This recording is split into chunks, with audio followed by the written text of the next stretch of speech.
Number 7. ಯಾರು 7ನೇ ತಾರೀಕು ಕೊಟ್ಟಿದ್ದಾರೆ, 16ನೇ ತಾರೀಕು ಕೊಟ್ಟಿದ್ದೀರಾ, 25ನೇ ತಾರೀಕು ಕೊಟ್ಟಿದ್ದೀರಾ, ಇವರೆಲ್ಲ 7 ಸೀರೀಸ್ ಅವರು. ಈ 7 ಸೀರೀಸು ಫಸ್ಟು ನಾನು ಏನು ಸಜೆಸ್ಟ್ ಮಾಡ್ತೀನಿ ಅಂದರೆ, ಅವರು ಎಜುಕೇಷನಲ್ಲಿ ಸ್ವಲ್ಪ ಫಸ್ಟ್ ಸ್ಟಾರ್ಟಿಂಗು ಸ್ಲೋ ಇರ್ತಾರೆ. ಆಮೇಲೆ ಬುಕ್ ವರ್ಮ್ ಅಂತ ಕರಿತೀವಿ, ಪುಸ್ತಕದ ಹುಳು. 1 to 9 5 ಇಂಟೆಲಿಜೆನ್ಸ್ ಇರ್ಬೋದು, 1 ಲೀಡರ್ಶಿಪ್ ಇರ್ಬೋದು, 3 ನಾಲೆಜ್ ಇರ್ಬೋದು. ಅದು ನಿಜವಾದ ನಾಲೆಜ್ 7ರಲ್ಲಿರೋದು. ಯಾರು 7ನೇ ತಾರೀಕು ಕೊಟ್ಟಿರ್ತಾರೋ ಎಲ್ಲ ವಿಚಾರದನ್ನು ಕೂಡ ಸಂಕ್ಷಿಪ್ತವಾಗಿ ತಿಳ್ಕೊಂಡಿರ್ತಾರೆ, ಆದರೆ ಹೇಳಕ್ಕೆ ಹೋಗಲ್ಲ. ಸಮಯ ಬಂದಾಗ ಮಾತ್ರ ಆ ವಿಚಾರನ ನಾನು ಹೇಳ್ತೀನಿ ತಗೊಳ್ಳಿ. ಅವರಾಗವರು ಹೋಗಿ ಪ್ರಚಲಿತದಲ್ಲಿರಲ್ಲ. ಸ್ವಲ್ಪ ನನ್ನ ಪ್ರಕಾರ 7 ಇಂಟ್ರೋವರ್ಟ್ ಇರ್ತಾರೆ, ಎಕ್ಸ್ಟ್ರೋವರ್ಟ್ ಇಲ್ಲ. ಎಕ್ಸ್ಟ್ರೋವರ್ಟ್ ಎಕ್ಸ್ಪೀರಿಯನ್ಸಿಂದ ಬಂದಿರುತ್ತೆ, ಆದರೆ ಇಂಟ್ರೋವರ್ಟ್ ಅಂದರೆ ಇಟ್ ಇಸ್ ನಾಟ್ ಬ್ಯಾಡ್. ಅಂದರೆ ನಾನು ಜಾಸ್ತಿ ಎಲ್ಲೂ ಹೇಳ್ಕೊಳಕ್ಕೆ ಹೋಗಲ್ಲ. ನಾವೊಂದು ಮೂಲೆಯಲ್ಲಿ ಇರ್ತೀವಿ, ಬಂದರೆ ಹಾಯ್ ಬಾಯ್ ಚೆನ್ನಾಗಿದ್ದೀರಾ ಒಂದು ಇನ್ಫಾರ್ಮೇಷನ್ ಕೊಟ್ಟು ಮತ್ತೆ ಮೂಲೆಗೆ ಸೇರ್ಕೊಂಡ್ಬಿಡ್ತೀವಿ. ಅದೊಂಥರ ಇದ್ರ ಥರ ಒಂದು ಮುಗಿಸ್ಕೊಂಡಿದ್ಮೇಲೆ ನಮ್ಮ ಗೂಡು ನಾವು ಸೇರ್ಕೊಳ್ಳೋ ಥರ 7 ಇರತಕ್ಕಂಥದ್ದು. ಸೊ 7 ಅವರ ಲೋಕದಲ್ಲಿ ಅವರು ಜಾಸ್ತಿ ಇರ್ತಾರೆ. 7 ಈಸ್ 1 ನಂಬರು. ಅವ್ರನ್ನ ಅವರು ಎಂಜಾಯ್ ಮಾಡೋಷ್ಟು ಹೈಯೆಸ್ಟ್ ಯಾರನ್ನೂ ಎಂಜಾಯ್ ಮಾಡಲ್ಲ. ಅವ್ರ ಕಂಪ್ನಿ ಬೇಕಾಗಿಲ್ಲ, ಅವರೊಂದು ಪುಸ್ತಕ ಸಿಕ್ಕರೆ ಸಾಕು, ಒಂದು ಗೇಮ್ ಸಿಕ್ಕರೆ ಸಾಕು, ಅಥವಾ ಏನಾದ್ರು ಒಂದು ಅವ್ರದ್ದೇ ಓನ್ ಲೋಕದಲ್ಲಿ ಒಂದು ಗೇಮು ಅಥವಾ ಏನಾದ್ರು ಒಂದು ಟಿ ವಿ ಇದ್ದ ಸಾಕು, ಜಾಸ್ತಿ ಟೈಮ್ ಸ್ಪೆಂಡ್ ಮಾಡಿಬಿಡ್ತಾರೆ. So 7 is 1 different number all together. ಮತ್ತು ಅವ್ರಿಗೆ ಈ ನೇಚರ್ ಅಂದರೆ ತುಂಬ ಇಷ್ಟ. 7 ಅಂದರೆ ನೇಚರ್ ಲವರ್ ಅಂತಂದರೆ 7. ಇನ್ಯಾರು 1 to 9 7 ಅಷ್ಟು ಇಂಟ್ರೆಸ್ಟ್ ಇರಲ್ಲ. ನೇಚರ್ ಅಂದರೆ ಭಾಳ ಇಷ್ಟಪಡ್ತಾರೆ. ಮತ್ತು ಅವ್ರಿಗೆ ಒಂದು ಪ್ರಾಬ್ಲಮ್ ಏನು ಅಂದರೆ, ಅವರು ಈ ನೀರು ಕುಡಿಯೋ ಅಭ್ಯಾಸ ಮಾಡ್ಕೋಬೇಕು ಜಾಸ್ತಿ. ನೀರು ಹೆಚ್ಚು ಕುಡಿದಷ್ಟು ಅವರು ಮೈಂಡ್ ಕಾಮ್ ಆಗುತ್ತೆ, ನೇಚರ್ ಅವ್ರಿಗೆ ತುಂಬ ಚೆನ್ನಾಗಿ ಹೆಲ್ಪ್ ಮಾಡುತ್ತೆ.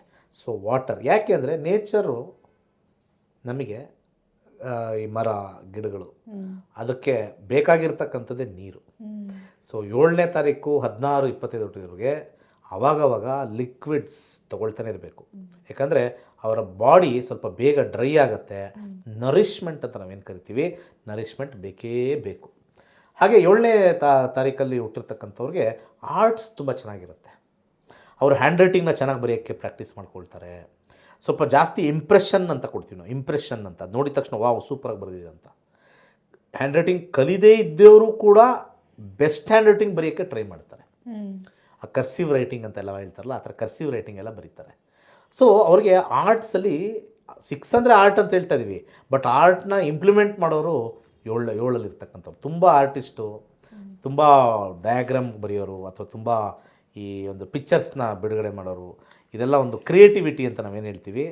7ಗೆ ಸ್ವಲ್ಪ ಶಕ್ತಿ ಜಾಸ್ತಿ ಇದೆ. ಸೊ ಹಾಗೆ ಮತ್ತೊಂದು ವಿಚಾರ ಏನು ಅಂತಂದರೆ, ಇವರು ಸ್ವಲ್ಪ ಸ್ಲೋ ಈಟರ್ಸ್. ಸ್ವಲ್ಪ ಬೇಗ ತಿನ್ನಿ ಅಂದರೆ ಮಾಡಲ್ಲ ಅವರು.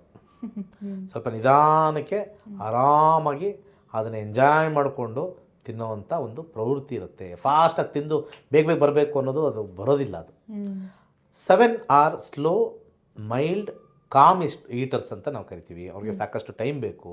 ಯಾವುದೋ ವಿಚಾರ ನೋಡ್ತಾ ಇರ್ತಾರೆ, 1 ಸ್ಪೂನ್ ತೊಗೊಳ್ತಾರೆ, ಇನ್ನೊಂದು ವಿಚಾರ ನೋಡ್ತಾರೆ, ಇನ್ನೊಂದು ಸ್ಪೂನ್ ತೊಗೊಳ್ತಾರೆ.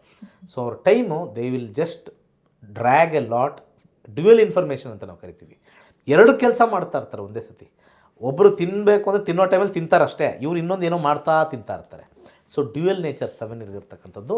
ಇದನ್ನು ನೆಗೆಟಿವ್ ಮೈಂಡ್ ಅಂತ, ನೆಗೆಟಿವ್ ಅನ್ನೋ ಪದ ತೆಗೀರಿ, ಆಪೋಸಿಟ್ ಮೈಂಡ್ ಅಂತ ನಾವು ಕರಿತೀವಿ. ಇದು ತುಂಬ ಲೋಕಾರೂಢಿಯಲ್ಲಿ ನೆಗೆಟಿವ್ ಮೈಂಡ್ ಅಂತ ಕರೀತಾರೆ, ಅಥವಾ ನೆಗೆಟಿವ್ ಮೂನ್ ಅಂತ ಕರೀತಾರೆ.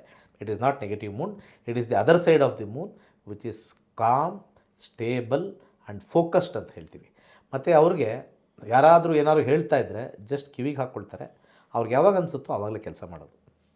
ಅವ್ರನ್ನ ಫೋರ್ಸ್ ಮಾಡೋಕ್ಕಾಗಲ್ಲ. ನೀವು 1 to 9 ಯಾರನ್ನು ಬೇಕಾದ್ರೆ ಫೋರ್ಸ್ ಮಾಡ್ಬೋದು, 7 ಅವ್ರಿಗೆ ಫೋರ್ಸ್ ಮಾಡೋಕ್ಕೆ ಆಗಲ್ಲ. ಅವ್ರಿಗೆ ತೊಗೊಂಬಂದು ನೀರು ಇದು ಮಲ್ಕೊಂಡಿರೋ ಮೇಲೆ ನೀರು ಚೆಲ್ಲಾಕಿದ್ರು ಹಿಂಗೆ ತಿರುಗಿ ಹಿಂಗೆ ಮಲ್ಕೊಂಡಿರ್ತಾರೆ. They will not react.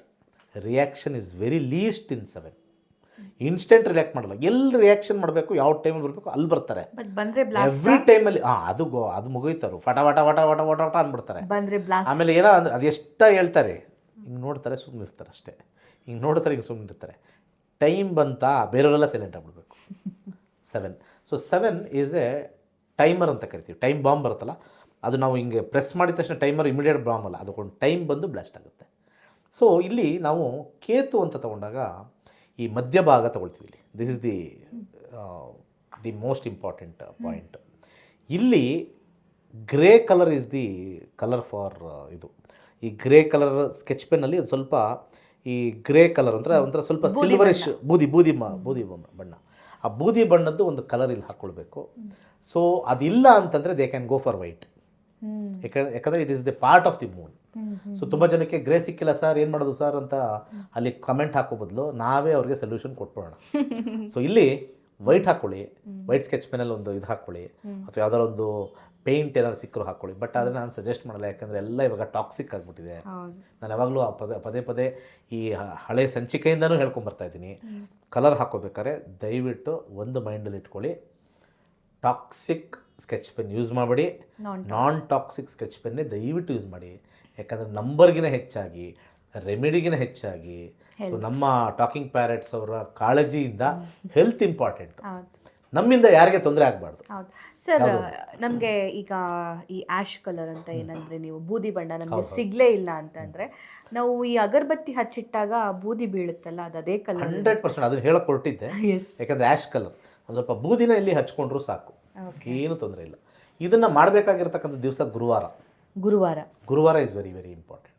Thursday ಇದು ಎಷ್ಟೊಂದು ಜನ ಶಿವನ ಬೂದಿ ಹಚ್ಕೊಳ್ತಾರಲ್ಲ ಹಣೆಗೆಲ್ಲ. ಸೊ ಶಿವನ ಆರಾಧಕರೆಲ್ಲ ಆ ಭಸ್ಮ ಹಾಕೊಂಡಾಗ ಗ್ರೇ ಕಲರೇ ಬರೋದು. ಆ್ಯಕ್ಚುಲ್ ಭಸ್ಮ ಬಂದು ಗ್ರೇ ಕಲರೇ, ವೈಟ್ ಅಲ್ಲ. ವೈಟ್ ಶೋ ಆಫ್, ಎಲ್ಲ ಮಠ ಮಾರೆಲ್ಲ ಹಾಕೊಂಡಿರ್ತಾರೆ ಹಿಂಗೆ, ಅದೆಲ್ಲ white ಹಾಕೊಂಡಿರ್ತಾರೆ.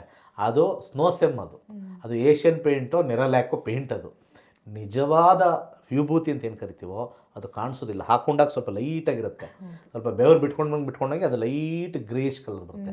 That is the original ವಿಭೂತಿ. ಸೊ ಆ ವಿಭೂತಿನ ಇಲ್ಲಿ ಹಚ್ಕೋಬೋದು. ಸ್ವಲ್ಪ ನೀರು ಹಾಕಿ ಇಲ್ಲಿ ಮಧ್ಯದಲ್ಲಿ ಹಚ್ಕೊಂಡ್ರೆ ಸಾಕು. ಹಾಗೆ ನಾವು ಆ್ಯಸ್ ಯೂಶ್ವಲ್ ಯಂತ್ರ ಎಲ್ಲರಿಗೂ ಕೊಡ್ತಾ ಇದ್ದೀವಿ. ಆ ಯಂತ್ರನ ಗುರುವಾರ ದಿವಸ ಬೆಳಿಗ್ಗೆ ಬ್ಲೂ ಕಲರ್ ಯೂಸ್ ಮಾಡಬೇಕಿದೆ. ಸೊ ಬ್ಲೂ ಕಲರ್ ಯೂಸ್ ಮಾಡಿ ಯಂತ್ರವನ್ನು ಬರೀರಿ. ಆ ಯಂತ್ರವನ್ನು ನಾರ್ಮಲಾಗಿ ಕ್ಯಾಶ್ ಬಾಕ್ಸಲ್ಲಿ ಇಟ್ಕೊಳ್ಳಿ. ಇನ್ ಕೇಸ್ ಇನ್ನೂ ಸ್ವಲ್ಪ ನಿಮಗೆ ಅಭಿವೃದ್ಧಿ ಆಗಬೇಕು ಅಂದರೆ ನಿಮ್ದು ಯಾವ್ದಾದ್ರು ಒಂದು ಧರ್ಮಗ್ರಂಥ ಇದ್ದರೆ ಆ ಧರ್ಮಗ್ರಂಥದಲ್ಲಿಡಿ, ಅಥವಾ ಯಾವ್ದಾದ್ರು ನೀವು ರೆಗ್ಯುಲರಾಗಿ ಯೂಸ್ ಮಾಡ್ತಕ್ಕಂಥ ಪುಸ್ತಕದ ಮಧ್ಯದಲ್ಲಿಡಿ, ಇನ್ನೂ ವೈಬ್ರೇಷನ್ ಜಾಸ್ತಿ ಆಗುತ್ತೆ. ಕ್ಯಾಶ್ ಬಾಕ್ಸಲ್ಲೇ ಇಡಬೇಕು ಅಂತೇನಿಲ್ಲ. ಈ 7 ಸೀರೀಸ್ ಅವ್ರಿಗೆ ಯಾವುದಾದ್ರು ಬುಕ್ ಮಧ್ಯೆ ಇಟ್ಟರೆ ಅವ್ರಿಗೆ ಅಭಿವೃದ್ಧಿ ಎಲ್ಲ ಜಾಸ್ತಿ ಆಗುತ್ತೆ. ಸೊ 2026 ಎಲ್ಲ ವಿಚಾರದಲ್ಲೂ ಅದ್ಭುತವಾಗಿದೆ. ಯಾಕಂದರೆ 7 ಈಸ್ ಎಗೇನ್ ವೈಬ್ರೇಟ್ಸ್ ವಿತ್ 1ಗೆ ತುಂಬ ಸ್ಟ್ರಾಂಗ್ ವೈಬ್ರೇಷನ್ 7 ಇರ್ತಕ್ಕಂಥದ್ದು. ಎಲ್ಲ ರೀತಿಯಲ್ಲೂ ಚೆನ್ನಾಗಿರುತ್ತೆ. ಆದರೆ ಈ ಒಂದು 10th ಮಂತ್ ಸ್ವಲ್ಪ ಕೇರ್ಫುಲ್ ಆಗಿರಬೇಕು. 10th ಮಂತ್ ಈಸ್ ಹ್ಯಾವಿಂಗ್ 1 ಮತ್ತು 0 ಅಂದರೆ ಅಕ್ಟೋಬರ್ ಮಂತು ಕೇರ್ಫುಲ್ ಆಗಿರಿ. ಇನ್ನು ಮಿಕ್ಕ ಎಲ್ಲ ಇದು ವಿಚಾರದಲ್ಲೂ ಎಕ್ಸಲೆಂಟ್ ಆಗಿದೆ. ವರ್ಕ್, ಮನಿ ಎಲ್ಲ ಎಕ್ಸಲೆಂಟ್, ನಥಿಂಗ್ ಟು ವರಿ.